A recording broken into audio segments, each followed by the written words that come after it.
এবারের ইন্টারমিডিয়েট এবং আলিম পরীক্ষার নতুন একটি বিষয় আমরা শুধু 9টি বোর্ডের জন্য একক প্রশ্ন এনেছি।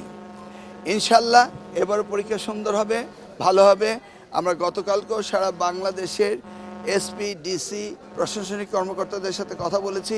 আমি সারা বাংলাদেশের প্রত্যেকটি বোর্ডে ঘুরে ঘুরে মত বিনিময় করছি। শিক্ষার মান উন্নয়নের জন্য কী কী করা যায়, শিক্ষায় শিক্ষকদের কী কী অসুবিধা রয়েছে, প্রাতিষ্ঠানিক কী কী দুর্বলতা রয়েছে, সেগুলি আমি সকলের সাথে আলাপ করে সেই বিষয়ে ব্যবস্থা নেওয়ার জন্য আমার এই সফর। মূলত নকল নামক জিনিসটি বাংলাদেশে আর নেই, এটা শেষ হয়ে গিয়েছে। এখন শিক্ষার মান উন্নয়নের জন্য কী কী করা প্রয়োজন সেই কাজগুলো আমরা করছি।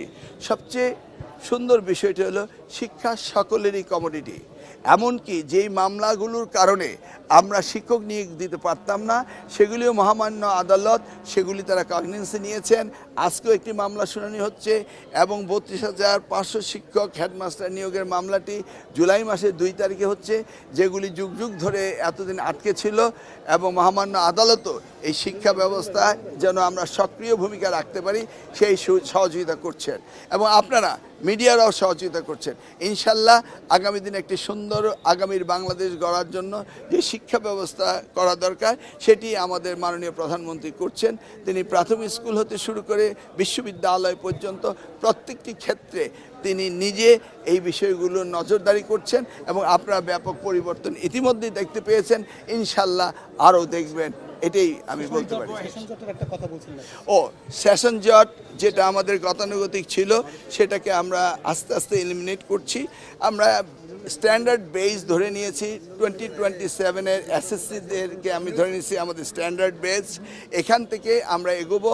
প্রত্যেকটা পরীক্ষার পরে 2 মাসের ভিতরে রেজাল্ট হতে হবে এবং সাইমিলটেনিয়াসলি রেজাল্টের সাথে সাথে অ্যাডমিশন হতে হবে এবং বিশ্ববিদ্যালয়ে ভর্তি সময় মতো হতে হবে। এখানে কাউকে অনাকাঙ্ক্ষিত কোনো সময় নষ্ট করা যাবে না এবং বিশ্ববিদ্যালয়গুলো তাদের কোর্স এই যে টাইম পিরিয়ড রয়েছে 3 বছরটা 3 বছর শেষ হতে হবে, 4 বছরটা 4 বছর শেষ হতে হবে।